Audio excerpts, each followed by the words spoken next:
Salam pemirsa. Pada tanggal 17 Maret 2025, juru bicara Gedung Putih, Karoline Leavitt, mengungkapkan bahwa pembahasan mengenai pembagian wilayah antara Rusia dan Ukraina merupakan agenda penting yang harus dibicarakan antara Amerika Serikat dan Ukraina. Menyusul pernyataan tersebut, Presiden Trump dijadwalkan melakukan pembicaraan dengan Presiden Putin pada tanggal 18 guna mendorong tercapainya gencatan senjata. Hal ini disusul oleh upaya mendesak Hungaria agar tidak menghalangi perpanjangan sanksi Uni Eropa terhadap Rusia. Dalam konferensi pers di Gedung Putih, Karoline Leavitt menegaskan bahwa pembagian wilayah menjadi bagian integral dari diskusi antara tim kepresidenan dan Ukraina. Presiden Trump yang telah menunjukkan kemajuan dalam negosiasi bertekad mencapai kesepakatan gencatan senjata demi menghentikan pertempuran yang telah berlangsung lama.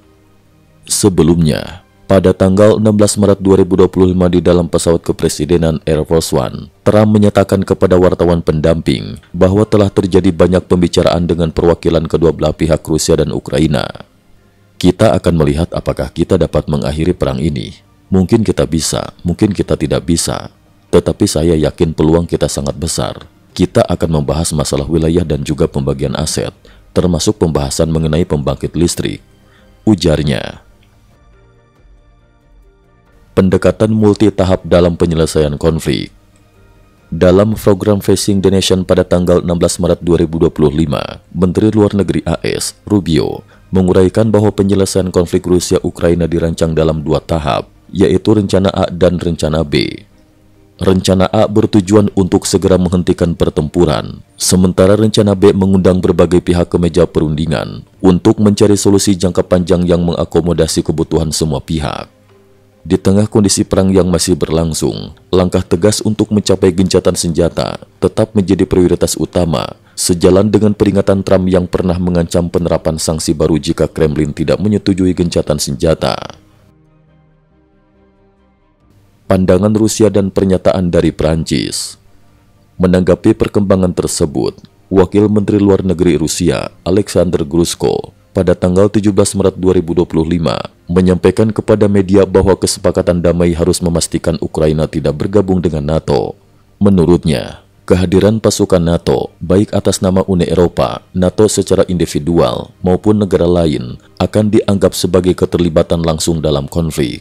Sementara itu, Presiden Prancis, Macron, menyatakan bahwa apabila Ukraina menginginkan keanggotaan aliansi militer, Rusia tidak berhak menentukan penerimaan tersebut. Desakan terhadap kebijakan sanksi dan isu tawanan perang.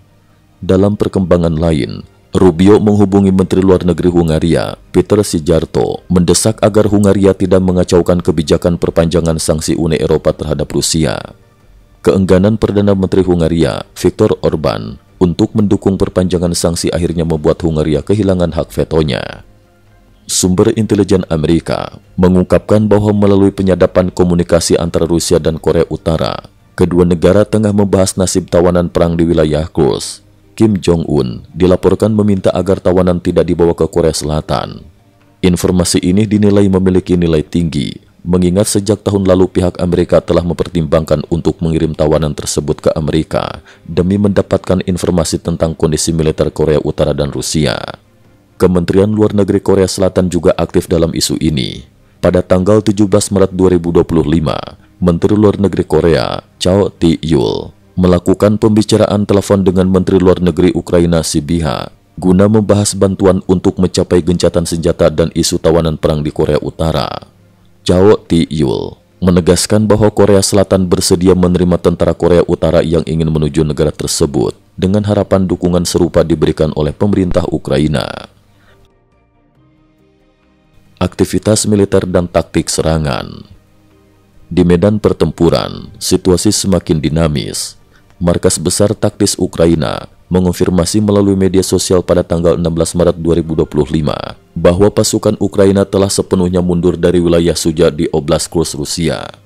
Presiden Trump kemudian menyatakan pada tanggal 17 bahwa jika bukan karena inisiatifnya, tentara Ukraina sudah tidak berada di wilayah tersebut. Video yang beredar menunjukkan serangan drone Ukraina terhadap sebuah tempat pelatihan militer Rusia di dekat Bielzas yang mengakibatkan kebakaran.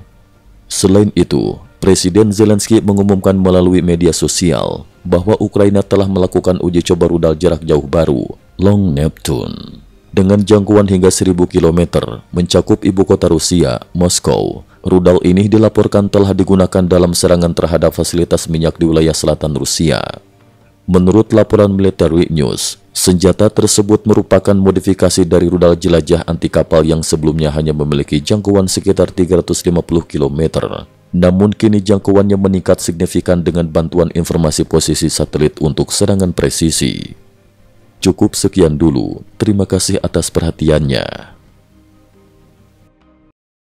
IT News juga memiliki channel di platform kancing.com. Mohon kunjungan dan bantu subscribe agar bisa mengikuti perkembangan dunia tanpa batas. Terima kasih.